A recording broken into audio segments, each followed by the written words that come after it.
খুব ইন্টারেস্টিং বিষয় যে ওদের মানে গ্রাম্যর যে মেইন মোটিভটা ছিল যে গ্রাম সম্পর্কে যদি জানতে হয় তাহলে গ্রামে থাকতে হবে, গ্রামের মানুষদের সাথে থাকতে হবে, ওরা যে লাইফস্টাইলটা লিড করে সেটা একদম থেকে দেখতে হবে। এরপরেই আসলে আমরা শিখতে পারি যে গ্রামে ঘটনাটা কি ঘটছে এবং কি হচ্ছে না হচ্ছে সেই ব্যাপারগুলো।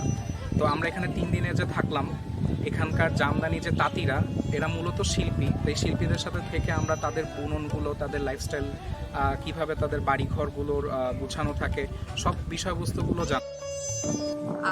ওয়ার্কশপ সার্ভেতে আমরা যখন গিয়েছি আমরা দেখেছি যে বাসা বাড়িগুলোর যে হোমস্টে তাদের লিভিং কন্ডিশন এবং তাদের চারপাশে মানে পরিবেশটাকে যখন আমরা পর্যবেক্ষণ করেছি আমরা দেখতে পেয়েছি তাদের সাধারণত 3 ধরনের স্পেসে কাজ করা হচ্ছে। একটা হচ্ছে তাদের ওয়ার্কশপ যেখানে তারা বুনছে এবং তাদের সেই শারীরিক প্রসেসিংটা হচ্ছে। আরেকটা হচ্ছে তাদের ইন্টারমিডিয়েট একটা অন্তর্বর্তী লিভিং স্পেস যেখানে তাদের আমরা দেখতে পেয়েছি যে একটা মূল কক্ষর সাথে তাদের ওয়ার্ক স্টেশনের একটা পার্ট মানে ইন্টারমিডিয়েট স্পেস থেকে সামনে দিকে অগ্রসর হওয়ার একটা মধ্যবর্তী জায়গা যেখানে তাদের কাজ যদি প্রোগ্রামগুলো আমরা দেখতে পাই যে সাধারণত একটা চৌকি থাকছে কিংবা একটা বইয়ের বুকশেলফ থাকছে।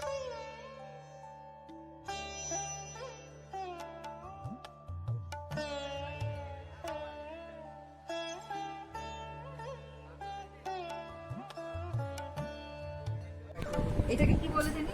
এটা তো হানা হানা। এটা জানি কি? কান্তি কাঞ্জি। আর এই যে এই হানাটা লগে এই নরদটা শুধু হুদা থাকবে। এটাকে বলে মালসি। 10টা মালসি। এটা কি পাটকাঠি? হ্যাঁ, এই যে এটা বাঁশের কঞ্চি। হ্যাঁ, এই চিকন চিকন যে চারটা।